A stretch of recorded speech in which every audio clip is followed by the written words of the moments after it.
I'm Corbett Wall with DV Auction, here with a 3-minute cattle market update for Wednesday, August the 10th. Cattle market has made some big strides here in the last couple of weeks, but so far the feeder cattle have been the ones out front leading, which doesn't make a whole lot of sense.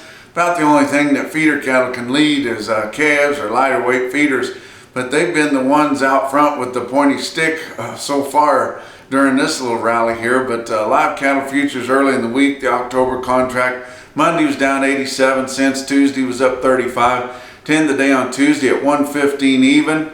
Your August spot contracts at 116.97, which is still about a $2 basis there.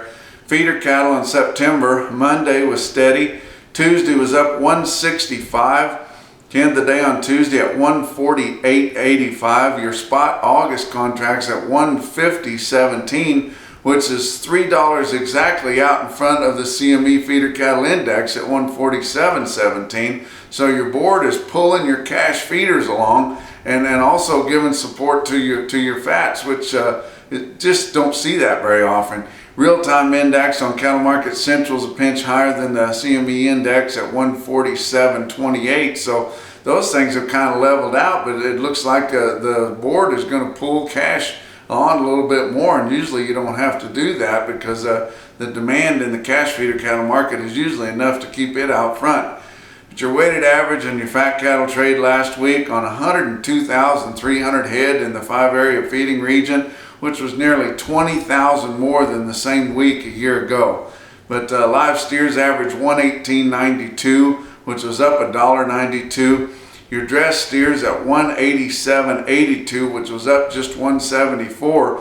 That goes to tell you that evidently the Southern Plains numbers on the current numbers that are available for trade are a little bit tighter than the Northern Plains because the live market in the Southern Plains and the live market overall is just a little bit better than the dress market, where your Northern Plains cattle mostly trade dressed. But your grains are still cheap. You see the market still jostling quite a bit and real volatile on your soybeans because they're still really tender as to what the weather does, moisture and things like that. But corn is made, it's just not in the bin, just waiting on the combines pretty much. And so you see that the volatility in the corn market has pretty much settled down. But corn's rating early this week, 74% good to excellent. Beans, 72% good to excellent. Box beef cutout values are starting to crawl back just a little bit. Your choice cutouts are almost back up to $200, which they've been dipped below that here for the last couple of weeks for the first time in over a year.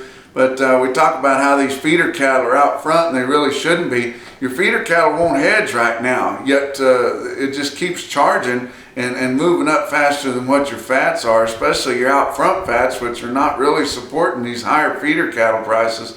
But you look at roughly your August spot feeder cattle contract is 150.17. So let's just look at a 750 pound steer at 150, and that's $1,125 per head. You're going to put 600 pounds on that steer anyway to make it weigh 13.5.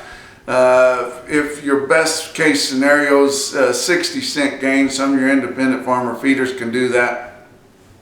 Probably on a commercial basis, 70 cents on the cost of gain is more realistic. It's going to be in there somewhere between 60 or 70 cents. But at 70 cents, it's going to make those cattle break even at 114.50 fat. At 60 cents, it's $1.10. Well, your December and February fats are both between 115 and 116. Okay, they'll wash, but you sure don't want to stub your toe somewhere. You don't want to have a storm anywhere. You don't want to lose one here and there or have some sick ones to have to doctor and spend money on. There's just not a lot of gravy in that right there. And it's sure not enough to charge this feeder cattle market on ahead.